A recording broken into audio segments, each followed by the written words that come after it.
Have you ever wondered what the best way to get started investing is? With so many options out there, it can seem like a maze, especially when you're just starting out. Don't worry, today I want to help you navigate the main types of investments for beginners: stocks, bonds, mutual funds, and ETFs.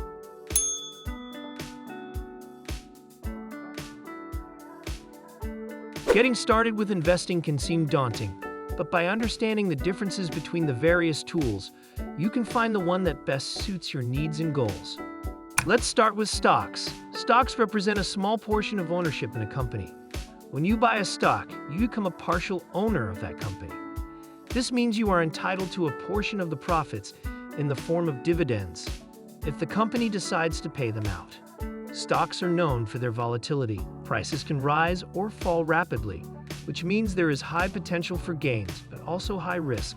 Stocks are a great choice for those who want to grow their capital over the long term, but you need to be prepared to manage the market movements. Then there are bonds. Bonds are a little different from stocks. When you buy a bond, you are essentially lending money to a company or government.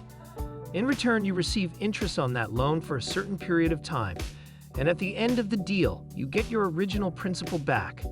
Bonds are considered safer investments than stocks because they offer a more predictable income stream and less volatility. However, the yields tend to be lower, reflecting the lower risk. Mutual funds are a great option for beginners who want to diversify without having to pick every single stock or bond themselves.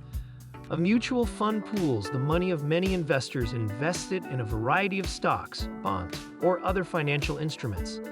This allows you to have a diversified portfolio, even with a small initial investment. Diversification reduces risk because if one investment goes bad, the others can compensate.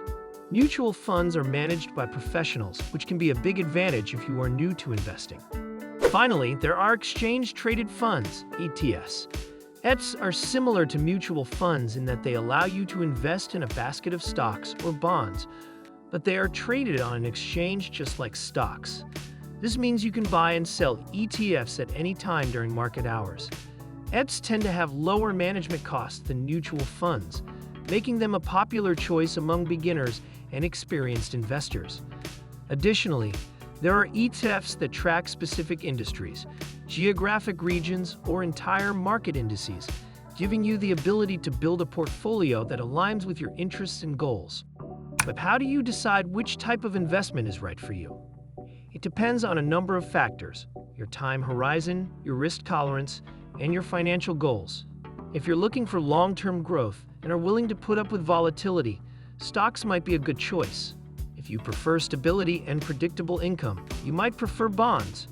Mutual funds and ETFs, on the other hand, are ideal for those who want to diversify and minimize risk without too much commitment. The important thing is to start investing with awareness, knowing that each type of investment has its pros and cons. There is no one-size-fits-all answer, but there is definitely a right way for you to start, based on your needs. Remember that the key to becoming a successful investor is not finding the absolute best investment, but the one that works best for your personal situation.